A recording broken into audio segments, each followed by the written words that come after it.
Donc voilà, c'est encore Julien. Voilà la troisième partie.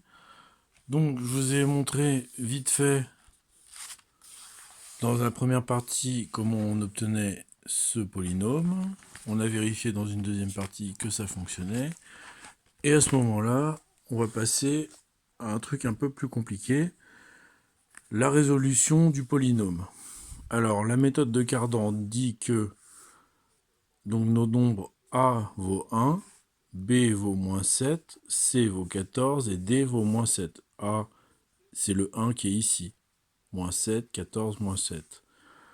Alors, Cardan nous dit que on, on- on fait intervenir des nouveaux nombres. P vaut moins B carré sur 3A carré plus C sur A. Donc, je vous passe le détail. Ça donne moins 7 tiers. Q, donc dans la méthode de Cardan, vaut B sur 27A facteur de 2b carré sur a carré moins 9c sur a plus d sur a. Donc je vous passe le calcul, ça donne 7 sur 27. Ensuite on a un delta, parce que souvent dans les polynômes comme ça, on a un delta qui c'est le discriminant. Le discriminant vaut q au carré plus 4 sur 27 p au cube. Et ici, donc delta vaut donc moins 49 27e. Ensuite, on introduit deux nouveaux nombres u et v qui valent racine cubique de moins q plus i racine de moins delta sur 2. V vaut racine cubique de moins q moins i racine de moins delta sur 2. Et z1 vaut u plus v, z2 vaut u j plus vj bar. Z3 vaut UJ bar plus VJ, où J et J bar sont les deux racines cubiques de l'unité. Donc pour ceux qui n'ont pas le cursus suffisant, donc il faudra regarder racine énième de l'unité, racine cubique de l'unité, dans les nombres complexes. Donc x1, c'est donc x1, c'est la x1, x2, x3 sont les trois racines du polynôme. Et x1 vaudra donc z1 moins b sur 3a, c'est-à-dire z1 plus 7 tiers. x2 vaut z2 moins b sur 3a, c'est-à-dire z2 plus 7 tiers. Et x3 vaudra z3 moins b sur 3a, c'est-à-dire z3 plus 7 tiers. Donc, je passe un petit peu les détails parce que on va pas donner tous les détails. U vaut racine cubique de moins 7 neuvième facteur de 1 tiers moins i racine de 3 sur 2, c'est-à-dire 1 tiers de racine cubique de moins 7 demi facteur de 1 moins 7, 1 moins 3 i racine de 3. V, la même chose mais avec un plus à la place du moins. Et ici c'est pareil, plus à la place du moins. Alors voilà, je calcule le module R du nombre dans la parenthèse. R, c'est donc racine de A carré plus B carré. Donc notre A c'est 1 tiers et B, c'est racine de 3. Ce qui va donner A carré, ça fera 1 neuvième. Et racine de 3 au carré, c'est-à-dire B carré, c'est 3. Or ici, 1 neuvième plus 3 qui vaut 27 neuvièmes.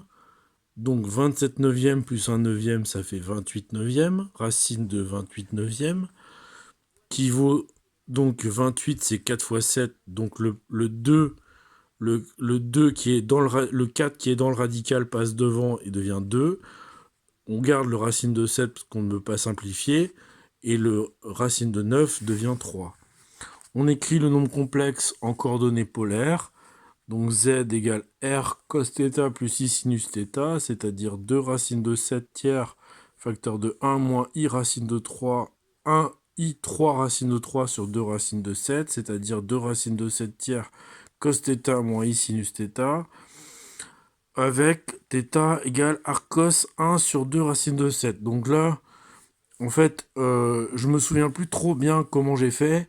Je sais que ça marche. Il faudrait rajouter une vidéo supplémentaire pour vous expliquer tous les petits détails du calcul.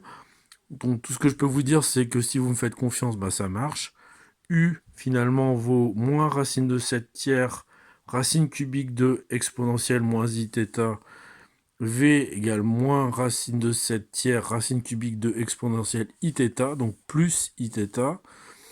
Or, d'après la formule de Moivre, racine cubique de exponentielle I θ, bah, c'est exponentielle I θ sur 3. Donc on va introduire un nouvel angle qui vaut θ sur 3. On pose phi égale θ sur 3 était donc égal à 1 tiers de arc cos 1 sur 2 racine de 7. Cos phi vaut ce nombre-là. Sinus phi vaut ce nombre-là. Donc pour ceux qui ont déjà vu mes vidéos, je les avais appelés alpha et bêta. Alpha vaut donc j'attends que, voilà, A, alpha vaut cos phi, bêta vaut sinus phi. Finalement, U vaut moins racine de 7 tiers fois exponentielle moins I phi. Et V vaut moins racine de 7 tiers fois exponentielle I phi. Donc on avait le détail des nombres. Hein, Z1 égale U plus V. Finalement, voilà ce que ça donne. X1 donne moins 2 racine de 7 tiers cos phi plus 7 tiers. X2 égale racine de 7 tiers cos phi moins racine de 3 sinus phi plus 7 tiers. Et X3 vaut racine de 7 tiers cos phi plus racine de 3 sinus phi plus 7 tiers. Or, notre x1, x2, x3 sont des nombres de la forme 2 moins 2 cos θ. Ça, on retrouve les nombres qu'on avait trouvés tout à l'heure avec la calculatrice. C'est bien donc 2 moins 2 cos 2pi sur 7, 2 moins 2 cos 4pi sur 7, 2 moins 2 cos 6pi sur 7. Et après, pour arriver à un résultat final le plus pur possible, voilà le résultat qu'on souhaite, cos pi sur 7, cos 2pi sur 7, cos 3pi sur 7. Donc à ce moment-là, comme on avait 2 moins 2 cos, ben on faudra diviser par 2, donc les tiers qu'on a ici se transforment en sixième. Donc on a sixième, sixième, sixième. Par un jeu on transpose le 7 tiers, passe de l'autre côté, avec le 2. Le 2 c'est 6 tiers, donc le 7 tiers moins 6 tiers, ça va faire 1. Ce qui fait qu'il ne reste plus que des 1 ici. Et voilà le résultat final. Cos pi sur 7, racine de 7, facteur de alpha, parce qu'on a bien dit que alpha c'est cos phi et bêta sinus phi. Racine de 7 alpha plus racine de 3 bêta plus 1 sur 6. Ensuite cos de pi sur 7, c'est-à-dire 2 racines de 7 alpha moins 1 sur 6. Et pour finir, cos 3pi sur 7, c'est racine de 7 facteur de alpha moins racine de 3 bêta plus 1 sur 6.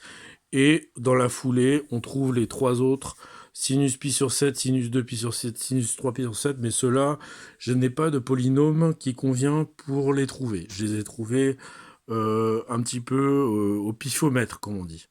Voilà, merci d'avoir suivi cette vidéo.